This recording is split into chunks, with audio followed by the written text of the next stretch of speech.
Hello, welcome back in score booster session of त्रिएटा। हम यहाँ पे क्या कर रहे हैं? बेसिकली रीजनिंग के वैसे सेगमेंट जो हमने ऑलरेडी पढ़ चुके हैं, पढ़ा तो हमने पूरा सिलेबस ही है, लेकिन अभी एबीपीएस पीओ और एसबीआई पीओ का प्री जो होने वाला है, बहुत करीब कम दिन बचे। मुझे लगता है कि शायद 10 डेज बचे एक एग्जामिनेशन में, दूसरे में ऑलमोस्ट 1 मंथ बचा है। उसके लिए कोशिश कर रहे हैं कि पजल के वो सारे पैटर्न सॉल्व कर ले जो आपके एग्जामिनेशन में आता है या आ सकता है। कोशिश मेरी अपनी ये है कि जो वैसे पजल से जो एग्जैक्टली प्री में पूछा गया है उसको कॉपी कर लूँ आपके लिए। एग्जैक्टली वैसा पैटर्न जो इस इंडस्ट्री के डिफरेंट सेगमेंट में पढ़ाया जा रहा है वो आप तक लेके आ पाऊँ, ताकि आपको वो सारी चीज़ें समझ में आए जो एग्जैक्टली रिक्वायर्ड है आपके पेपर की प्रिपरेशन के लिए, राइट। मेरी बस ये ख्वाहिश है कि अगर आप अपने से कोई भी पजल सॉल्व कर रहे हो, कहीं भी दिक्कत हो रही है जहाँ पर आपको सॉल्व करने में किसी भी तरीके की डिफ़िकल्टी हो रही है, आप तुरंत भेजें। इसमें जो थर्ड क्वेश्चन आने वाला है आज के वीडियो में, वो मैंने ले रखा है किससे रिलेटेड, आपके डाउट से रिलेटेड। तो आपकी डाउट मैं वैसे भी प्रायोरिटी देता हूँ, उसको प्रायोरिटाइज करता हूँ। मैं कोशिश ये करता हूँ कि शुरुआत में मेंशन करूँ। आज चूँकि 2 क्वेश्चन ऐसे हैं जो रिसेंट पास्ट में खूब सारे एग्जामिनेशन में पूछा गया था, मैंने वो शामिल किया और एक क्वेश्चन आपके डाउट का शामिल किया। तो चलिए शुरू करते हैं आज का वीडियो। उसके पहले एवरीडे एक शेर सुनाता हूँ मैं, आज भी आपके लिए एक शेर बहुत शानदार सा। लिखा है ऐसा कि मेरे आँखों के समंदर सूखने लगे हैं अब। वैसे कहते हैं कि आँखों का समंदर सूखने लगा है अब, लेकिन मैंने इमेजिन किया है कि यार आँखों में भी तो बहुत अलग तरीके के दर्द आदमी गुजरता है, तो उसको मेंशन किया है कि मेरे आँखों के समंदर सूखने लगे हैं अब, और ये हरी पत्तियाँ क्यों बिना पतझर टूटने लगे हैं अब, मेरी आँखों के समंदर सूखने लगे हैं अब। अच्छा लगे तो लिखना ज़रूर। कि चलो शुरुआत करते हैं पहले क्वेश्चन का। पहला क्वेश्चन अलग अलग डिफरेंट पेपर्स में इस पैटर्न को आपने देखा होगा, सॉल्व किया होगा, एक बार हमारे साथ भी ट्राई कर लेते हैं। क्या लिखा है? 8 persons living on 8 different floors but not necessarily in the same order, lowest floor. मतलब यूँ समझ लो यहाँ तक जो इन्फॉर्मेशन है वो पजल के सॉल्यूशन में बस ये बता रहा क्या हो सकता है, कोई यूजफुल नहीं है। तो करें क्या, ऐसा कर लेते हैं 8 6 5 4 3 2 1।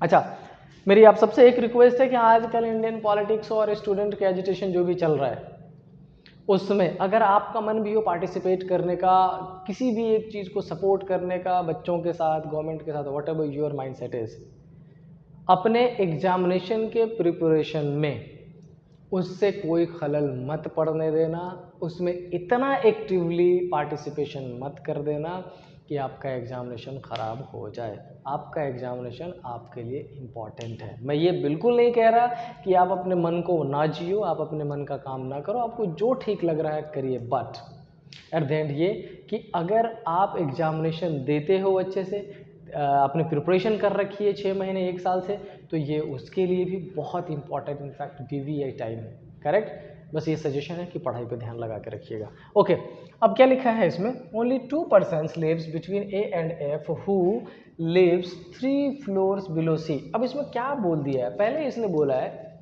कि 2 person lives between A and F. अब सुनो, ए एंड एफ के बीच में 2 पर्सन है, तो पॉसिबिलिटी बेटा दोनों ही है, क्योंकि ए और एफ में कौन सा डाउन अपने को नहीं पता। बट हु लिव्स, ये हु किसको रिप्रेजेंट कर रहा है? एफ को। Who lives 3 floor below C. अब ये जो एफ है वो 3 फ्लोर बिलो सी है, और 3 फ्लोर बिलो सी होने का मतलब एफ और सी के बीच में 2 पर्सन होना चाहिए और उसमें सी अप होना चाहिए। इसका मतलब ये कन्फिग्रेशन एलिमिनेट हो जाएगा 1 to सी की ये पोजीशन। क्या ये करेक्ट है? 100% करेक्ट है। ये क्यों एलिमिनेट हो गया? क्योंकि इसके 3 फ्लोर पर तो ए हमने रख रखा है, तो यहीं से मैं इसको कर देता हूँ एलिमिनेट, और इस पोजीशन को कोशिश करते हैं यहाँ पुट करने का। लेट्स सी, अगर सी की पोजीशन 1 to एफ की पोजीशन 1 to ए की पोजीशन, क्या ये पॉसिबल है? हाँ। अच्छा, अगर सेकेंड पोजीशन पर सी को ले लिया तो 1 to एफ की पोजीशन 1 to ए की पोजीशन, क्या ये पॉसिबल है? आंसर है यस। क्या दोनों अजम्पशन करेक्ट है? फिलहाल अंटिल अनलेस अपन आगे ना पढ़ लें, हमारा ये दोनों ही अजम्पशन 100% करेक्ट है। आगे देखते हैं और क्या कर सकते हैं। क्या लिखा है? H lives on an odd numbered floor but above F। कह रहा भाई H को इस F के ऊपर रखो, बट ऑड इस F के ऊपर, तो एकमात्र यही बच रहा है। और इस F के ऊपर H पे C जो है 7 पे है, तो हमारे पास कौन सा बच रहा है, ये डेफिनेट इन्फॉर्मेशन था, पुट कर दिया। Next, G lives adjacent floor of H। कह रहा है कि देखो भाई G H का पड़ोसी है, आपको जहाँ भी बिठाना बिठाओ, ऊपर नीचे इधर उधर कैसा भी कर लो, बट नेबर बनाना पड़ेगा। अच्छा, H का पड़ोसी G इसमें ये बनेगा, H का पड़ोसी G इसमें ये बनेगा, एक अप एक डाउन की कंडीशन हो गई। अभी तक फिलहाल दोनों एजम्पशन 100% करेक्ट जा रहा है। बहुत बेसिक क्वेश्चन है, बहुत ईजी क्वेश्चन है फ्लोर बेस्ड का, लेकिन पूछा गया इसलिए रखा आपके लिए। आगे क्या लिखा है, the number of person living below G। कह रहा है G के नीचे जितने हैं, मान लो G के नीचे 2 है, is the same as the person living above D। कह रहा D के ऊपर उतने ही हैं, तो चलो G के ऊपर और G के नीचे। अच्छा, G के नीचे 1 2 3 4 5, तो D के ऊपर भी 5 होना चाहिए। 1 2 3 4 5, ये पोजीशन किसकी, D की। डन। अच्छा, इसमें G की पोजीशन यहाँ पर है, तो 1 2 3 क्या D की पोजीशन ये करेक्ट है 100%, क्योंकि G और D दोनों में सिमिलर पोजीशन पे, कुछ करने की जरूरत नहीं है, डेफिनेट इन्फॉर्मेशन है, डायरेक्टली काउंट करिए, पोजीशनिंग करिए। Alright, next, J lives above E, but one of them lives on an odd number floor। क्या कह रहा है, कह रहा है कि भाई ये जो J है ना, अबव E है, E के ऊपर है, बट वन ऑफ देम, लेकिन इस J और E दोनों में से कोई एक ऑड फ्लोर पे बैठा है। अच्छा, इस कन्फिग्रेशन में हमारे पास एक 4 एम्प्टी है, एक 1 एम्प्टी है, तो हमने इसमें J की पोजीशन, इसमें E की पोजीशन पुट कर दी, एक इवन एक ऑड पे आ गया। अच्छा, इस वाले कन्फिग्रेशन में J को 8th दे दिया, इवन है, E को 2nd दे दिया, इवन है। क्या ये करेक्ट है, नहीं। क्या करेंगे, एलिमिनेट, क्या कर दिया 100%। समझ आया। बेसिकली फ्लोर बेस्ड पजल अगर आपने कभी भी सॉल्यूशन नहीं किया है, तो इस क्वेश्चन को सॉल्व करके आपको ये समझ में आने लग जाएगा कि कैसे सॉल्यूशन करना है। अब हम धीरे धीरे ग्रेजुअली आगे बढ़ेंगे, कोशिश करेंगे और अच्छे का। अच्छा सुनो, साथ में एक चीज़ और बता देता हूँ आपके, कि ये जो हमारा वीक होगा total Thursday Friday Saturday Sunday 4 दिनों का, डिफरेंट पजल्स आएंगे, लेकिन सिर्फ फ्लोर बेस्ड। आपको ये तो पता है कि लास्ट वीक में हमने क्या पढ़ा था, लास्ट वीक में हमने पढ़ा था day month week and year based puzzle. इस बार हम क्या पढ़ रहे हैं, floor based puzzle. Next week में मैं आपको पढ़ाने वाला ऑक्यूपेशन, जिसमें ऐसा होता है कि there are 8 person working in different companies, likes different colour and ऐसा, ये सब वेरिएबल वाले पजल्स बहुत इंपॉर्टेंट होते हैं और आपके पेपर में आने के चांसेस है। So let's go together. क्या लिखा है, what is the sum of the floor number D and G। G किस पे है, 6 पे, D किस पे, 3 पे, क्या हो जाएगा 9। ऑप्शन में है क्या, हाँ मैं एक बार को परेशान हो गया था यार, ऑप्शन में 9 तो दिख ही नहीं रहा, इधर कोने में छुपा पड़ा है। आई होप क्लियर हो गया होगा। नेक्स्ट क्वेश्चन पे चलते हैं, let's do next question together. अच्छा, इसमें क्या एक्स्ट्रा है, कुछ भी नहीं। क्या सारी चीज़ें सिमिलर है पिछले क्वेश्चन की तरह, एक स्लाइट चेंज है। हमारा कोई भी ऐसा बच्चा जो अभी भी फ्लोर बेस्ड पजल या पजल में कोई भी कंफ्यूजन आता हो, उसके लिए पिछले क्वेश्चन में 8 था, इसमें कितने कर दिए 9, कुछ एक्स्ट्रा नहीं बढ़ाया, नथिंग, ऑलमोस्ट सेम पैटर्न है। देन आई रिक्वेस्ट यू कि आप मुझे पॉज करें, अपना क्वेश्चन सॉल्व करें, या आप मेरी वीडियो मेरे साउंड को साइलेंट कर दें। अगर कानों में ख़राब लग रहा हो तो, अच्छा भी लग रहा हो तब भी साइलेंट कर दीजिए, और फिर क्या करिए सॉल्यूशन है। लेट्स चेक इट आउट, किसका जल्दी हो पाता है। Go on. क्या लिखा है, 9 फ्लोर, 9% तो 9 फ्लोर होगा, तो मैंने यहाँ लिखा 9 8 7 6 5 4 3 2 1। मेरी तरह मत करना, ऐसा जान लगा देना 9 8 7 6, जितना रफ्तार में करो उतना यही होता है वहाँ पे बचाने का। क्योंकि सुनो, बैंकिंग में अगर 20 मिनट्स में क्वेश्चन अटैम्प्ट करना है, आपके पास 20 मिनट्स नहीं होता, सिर्फ 18 मिनट्स होता है। 18 मिनट्स में you have to do everything. Okay, now D lives on an even numbered floor but above 5th floor. 5वें फ्लोर के ऊपर D के लिए, इवन के लिए 6 भी है 8 भी है, तो अजम्पशन 2 बनाना पड़ेगा, हाँ बनाना पड़ेगा। D की पोजीशन 6, D की पोजीशन 8, करेक्ट। अब देखो, कई बच्चों को अभी भी ये लगता है ऑफलाइन क्लास में कि अजम्पशन बनाने से टाइम खराब होता है। नो, अजम्पशन बनाने से आपका दिमाग बचता है। किस चीज़ के लिए, अगले सेगमेंट इंग्लिश और मैथ्स के लिए, जहाँ पर कई बार मैथ्स में बहुत ज़्यादा दिमाग लगाने की ज़रूरत हो जाती है। मेरी खुद नहीं लग पाती थी, बड़े मुश्किल से लगा जब रिजल्ट हुआ तब। क्या लिखा है, only 3 persons lives between D and C। बेटा इस D के रिस्पेक्ट में 1 2 3 ऊपर जा ही नहीं सकते, 1 2 3 कहाँ जाएगा C, क्या इसके रिस्पेक्ट में पॉसिबल नहीं है, तो 1 2 3 और ये पोजीशन किसकी, C की। Is it okay, yes. फिलहाल A lives 2 floor above sea. कह रहा बेटा ए को सी के 2 फ्लोर ऊपर बिठा दो, तो सी ये रहा, 2 फ्लोर ऊपर का मतलब ए की पोजीशन, 2 फ्लोर ऊपर का मतलब 2 फ्लोर का मतलब आप चौथे पे, कोई छठे पे, 2 फ्लोर ऊपर हुआ, बीच में कितने हो गए 1 फ्लोर, तो 1 फ्लोर बीच में छोड़ दीजिएगा। ओके, अब क्या लिखा है, जी लिव्स इमीडिएटली अबव ए, जी इमीडिएटली अबव है ए के। डेफिनेट इन्फॉर्मेशन है सारा, क्वेश्चन ही मैंने ऐसा लिया है ताकि आप समझ पाओ कि एक्चुअल में सॉल्यूशन कैसे होता है। Only 1 person lives between G and B who lives above A, ये हु किसको है, बी के लिए। अच्छा यहाँ पर कौन सा वर्ड यूज करता है, जी को रिप्रेजेंट करता है, ऑफ कोर्स एंड बट। तो यहाँ पे कह रहा है कि बी को भाई ए के ऊपर रखो और बी और जी के बीच में एक रखो, तो जी ये रहा, ये हो जाएगा बी, जी ये रहा, ये हो जाएगा बी। फॉर्चुनेटली दोनों में एक के ऊपर ही है, कोई इशू नहीं अपने को। As many floor below B as above F, कह रहा है बी के नीचे जितने, एफ के ऊपर उतने, कर लेता है फटाफट। बी के नीचे बहुत सारे, तो एफ के ऊपर बहुत सारे। आपका होगा डायरेक्टली कैसा, 1 2 3 थर्ड पे है ना, 1 2 3 थर्ड पे, इसके ऊपर उतने ही होंगे जितने बी के नीचे। ये आप भी कर सकते हो, कोई शॉर्ट ट्रिक या तुक्का या कुछ ऐसा नहीं लगा दिया जो पॉसिबल नहीं था। बी सबसे ऊपर, एफ सबसे नीचे, 1 2 ये वाली पोजिशन डन। बी के नीचे ही सारे तो एफ के ऊपर ही सारे, राइट। अब क्या लिखा, आई लिव्स अबव एच, कह रहा है देखो भाई आई को एच के ऊपर रखो, बट बिलो ई, बट ई के नीचे रखो। Who does not live on the top most floor, but E top पे नहीं, कोई बात नहीं।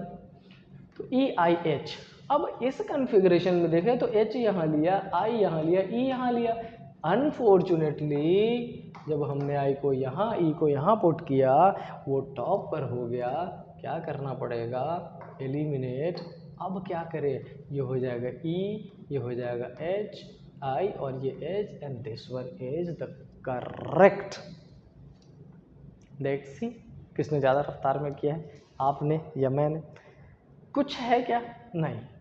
अब एक बात बताओ, आज के दोनों क्वेश्चन को सही से एक बार अगर आप देखो मेरे साथ, या आपने देखा होगा, तो आपको ये पता चल जाएगा कि इस वाले सेगमेंट को सॉल्व करते हुए क्वेश्चंस वैसे है जिसमें डेटा डेफिनेट गिवन है, डायरेक्ट गिवन है, आप इजीली पुट कर पा रहे होगे। लेकिन बेटा कई बार क्वेश्चंस ऐसा भी मिलेगा जिसमें डेटा डायरेक्ट गिवन ना हो, आगे आने वाले क्वेश्चन में मिलेगा। कल की वीडियो में आगे एक क्वेश्चन सिलॉग्स का भी मैं आपको कराने वाला हूँ। फिलहाल ये क्वेश्चन सॉल्व कर लेते हैं। Who among the following person lives on 5th floor, first second third fourth fifth E, so the correct answer is option number E. Done. चलो अब मैंने आपको बोला एक क्वेश्चन सिलॉग्स का, अच्छा क्वेश्चन है इसलिए मैं सोच रहा हूँ आपको करा दूँ। क्यों, क्योंकि बच्चों ने भी पूछे हैं ये क्वेश्चन आज डाउट सेशन में। Let's see. अच्छा उसमें ऐसा लिखा है, सम ए, सिंप्लीफाई कर रहा हूँ, आर बी। दूसरा स्टेटमेंट लिखा है some B are C. Third statement लिखा है no A is C. Fourth statement लिखा है some C are D. Fifth statement लिखा है नो बी इज डी। बेटा ये स्टेटमेंट है, 5 स्टेटमेंट है, क्वेश्चन अच्छा था इसलिए मैं यहाँ पे लेके आ रहा हूँ। अच्छा अब बात करते हैं किस पे, कंक्लूजन में। कंक्लूजन में क्या लिखा है, कंक्लूजन फर्स्ट है only a few B is C. Conclusion second लिखा है only a few C is D. Let's check it out. मैं तो ये चाह रहा हूं कि आप मुझे कर दो क्या, पॉज, और डायरेक्टली क्या निकालो, आंसर फटाफट कर दो आंसर। अगर मैं इसका डायग्राम फ्रेम करूं, जो कि ज़रूरी है, तो हमारे पास सम ए आर बी ये कर दिया, सम बी आर सी ये कर दिया, और सम सी आर डी भी है, सम सी आर डी भी कर दिया। अब क्या करें, अब कह रहा है कि भाई इस ए और सी का 100% नेगेटिव रिलेशन है, एक दूसरे को ओवरलैप नहीं करेगा। इन द सेम वे इस बी और डी का 100% नेगेटिव रिलेशन है। क्या ये आपका डायग्राम ऐसा ही है, यस और नो? यस, अगर यस है तो 100% करेक्ट, नो नहीं है तो करेक्ट करो भाई। ओके अब इसमें क्या कह रहा है, कह रहा है ओनली अ फ्यू। तो आपको याद होगा मैंने बेसिक क्लास में पढ़ा रखी है, मैंने आज भी बोला है, ओनली अ फ्यू का बेसिक मतलब होता है some and some not both. तो क्या कह रहा है, some B are C as well as some B are not C. तो देखो सम बी आर सी यहाँ तो 100% जस्टिफाई कर रहा है, सम बी आर नॉट सी कहाँ है, तो मुझे ये बताओ ए और सी का कैसा रिलेशन, नेगेटिव, ए का कुछ पार्ट बी में है क्या है, सॉरी बी का कुछ पार्ट ए में है क्या है, तो बी का जो पार्ट यहाँ पर है उसका सी से कैसा रिलेशन, नेगेटिव। हो गया क्लियर, मतलब सम पॉजिटिव सम नेगेटिव। और अगर ऐसा कर दिया तो दूसरा भी करेक्ट है क्या, यस 100% करेक्ट। इस क्वेश्चन को एक बार ध्यान से देखो, कन्फ्यूजन हो 2 3 4 क्वेश्चन खुद से बना लो, क्रिएट करो सॉल्यूशन को। मिलते हैं नेक्स्ट वीडियो में, टिल देन हर दिन 2 सेट 100% लगाते रहो, कोशिश करते रहिए जितना ज़्यादा से ज़्यादा number of questions time bound करके, ऑनलाइन में ले रखा हो तो ले रखा हो, नहीं ले रखा हो तो खुद से टाइम टिक टिक टिक टिक क्लॉक चला दीजिए, तब करिए। बहुत शानदार प्रिपरेशन के कंडीशन में है अपन, बस उसको बूस्टअप देने की ज़रूरत है। मिलते हैं नेक्स्ट क्लास में इसी शानदार एनर्जी अच्छे क्लास के साथ। टिल देन स्टे हैप्पी, जय हिंद।